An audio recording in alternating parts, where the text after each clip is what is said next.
Assalamualaikum warahmatullahi wabarakatuh. Selamat siang pemirsa yang saya hormati. Perkenalkan, nama saya Alfi Syahri Ramadhani dengan NIM 0501042492, mahasiswa dari kelas HTN 3A, Fakultas Syariah dan Hukum UIN Sunan Ampel, Surabaya.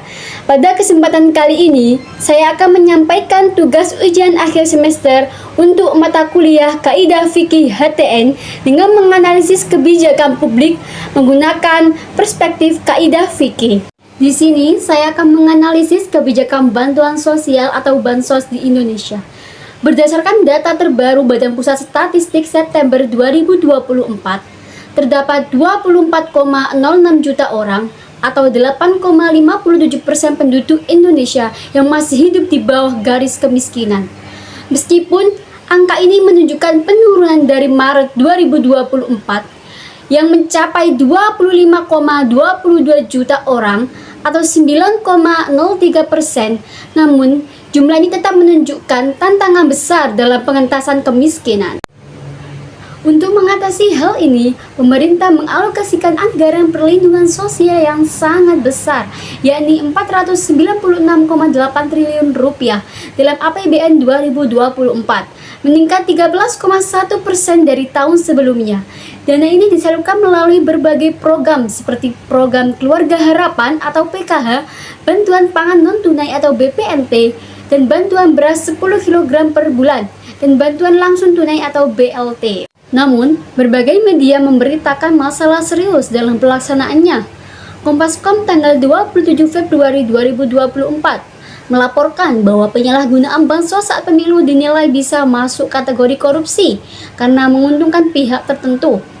Strategi Nasional Pencegahan Korupsi mencatat kerugian negara mencapai 523 miliar rupiah per bulan akibat bansos yang salah sasaran. Lebih mengkhawatirkan lagi, Universitas Yarsi melaporkan bahwa PPATK menemukan 78.000 penerima bansos aktif bermain judi online pada semester pertama 2025.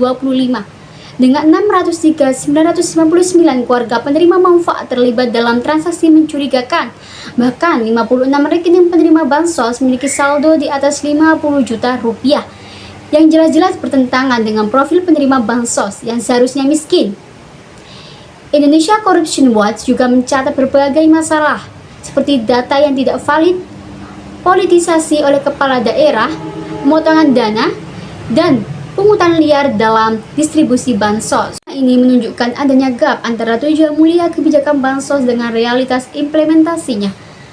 Padahal bantuan sosial sejatinya adalah instrumen penting untuk mewujudkan keadilan sosial dan kesejahteraan rakyat. Pertanyaannya, bagaimana kaidah fikih memandang kebijakan ini? Apakah sudah sesuai dengan prinsip-prinsip syariah Islam dalam konteks ketatanegaraan? Kaidah fikih yang pertama dan sangat relevan adalah at-tasarrufu ala ra'iyati manutun bil maslahati. Artinya, kebijakan pemimpin terhadap rakyatnya harus berdasarkan kemaslahatan. Penjelasan kaidah ini merupakan prinsip fundamental dalam sistem pemerintahan Islam. Setiap tindakan, kebijakan, atau keputusan yang diambil oleh pemimpin atau pemerintah harus selalu berorientasi pada kemaslahatan atau kebaikan rakyat. Tidak boleh ada kebijakan yang justru merugikan atau menimbulkan mudarat bagi rakyat yang dipimpin. Allah berfirman dalam surat An-Nisa ayat 58, Bismillahirrahmanirrahim. Innallaha ya'murukum an tu'addul amanati ila ahliha wa idza hakamtum bainan nasi an tahkumu bil 'adl. Yang artinya, sesungguhnya Allah menyuruh kamu menyampaikan amanat kepada yang berhak menerimanya. Dan apabila kamu menetapkan hukum di antara manusia, supaya kamu menetapkannya dengan adil.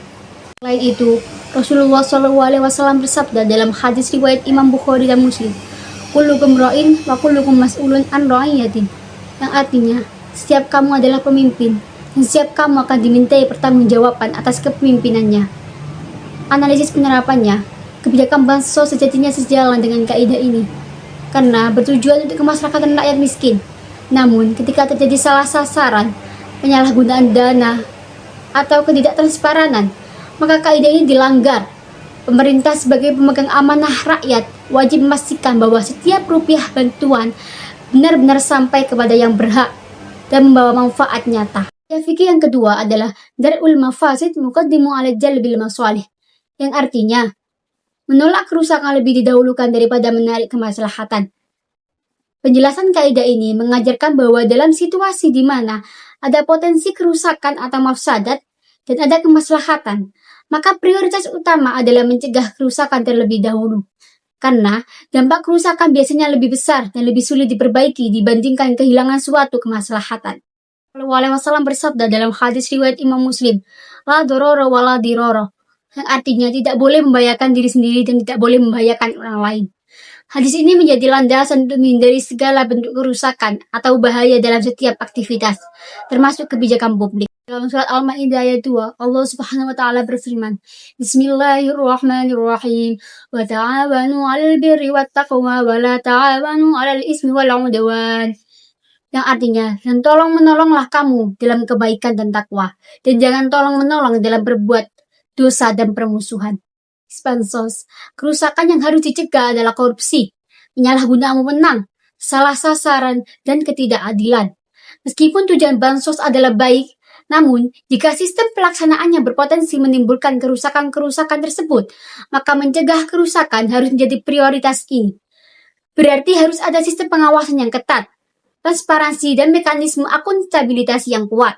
Berdasarkan kedua kaidah tersebut, saya merekomendasikan beberapa hal. Yang pertama, perbaikan sistem data terpadu yang akurat dan real-time. Gunakan teknologi digital seperti NIK, terintegrasi dengan data kependudukan, ekonomi, dan sosial. Perbaikan RT atau RW, tokoh masyarakat dan ulama setempat untuk verifikasi data agar benar-benar tepat sasaran sesuai prinsip amanah. Yang kedua, penguatan mekanisme pengawasan berlapis, tidak hanya pengawasan internal saja dari inspektorat, tapi juga pengawasan eksternal dari KPK, masyarakat sipil, dan media. Buat sistem pelaporan yang mudah diakses masyarakat. Jika menemukan penyimpangan, terapkan sanksi tegas bagi penyalahguna wewenang sesuai prinsip siasat syariah untuk memberikan efek jerah. Transformasi dari bantuan konsumtif ke pemberdayaan produktif, berikan pelatihan keterampilan, bantuan modal usaha mikro, dan pendampingan berkelanjutan. Ini sejalan dengan filosofi Islam bahwa mengajarkan cara memancing jauh lebih baik daripada memberi ikan. Tujuannya, agar penerima tidak bergantung pada bantuan, tapi bisa mandiri dan berkontribusi untuk masyarakat. Berdasarkan analisis menggunakan kaidah fikih dapat disimpulkan beberapa temuan utama. Yang pertama, kebijakan bantuan sosial di Indonesia secara konseptual sangat sejalan dengan prinsip-prinsip Islam tentang kemaslahatan umum, ta'awun, dan tanggung jawab negara terhadap kesejahteraan rakyat. Ini mencerminkan nilai-nilai luhur Islam dalam sistem ketatanegaraan. Yang kedua, terdapat kesenjangan signifikan antara idealitas syariah dengan realitas implementasi. Masalah salah sasaran, penyalahgunaan dana, dan ketidaktransparan menunjukkan bahwa prinsip amanah dan keadilan belum sepenuhnya terwujud. Ya, penerapan kaidah menolak kerusakan lebih didahulukan, mengharuskan pemerintah untuk memprioritaskan pencegahan penyimpangan melalui sistem yang transparan, akuntabel, dan partisipatif. Perbaikan sistem bukan pilihan, tetapi kewajiban syar'i. Dan yang keempat, bantuan sosial harus bertransformasi dari paradigma charity atau sedekah semata menjadi pemberdayaan yang membuat penerima mandiri secara ekonomi. Ini lebih selaras dengan spirit kaidah fikih yang mengutamakan kemaslahatan jangka panjang dan berkelanjutan. Wallahu bishawab. Demikian analisis saya. Semoga bermanfaat untuk perbaikan kebijakan publik di Indonesia agar semakin selaras dengan nilai-nilai Islam. Wassalamualaikum warahmatullahi wabarakatuh.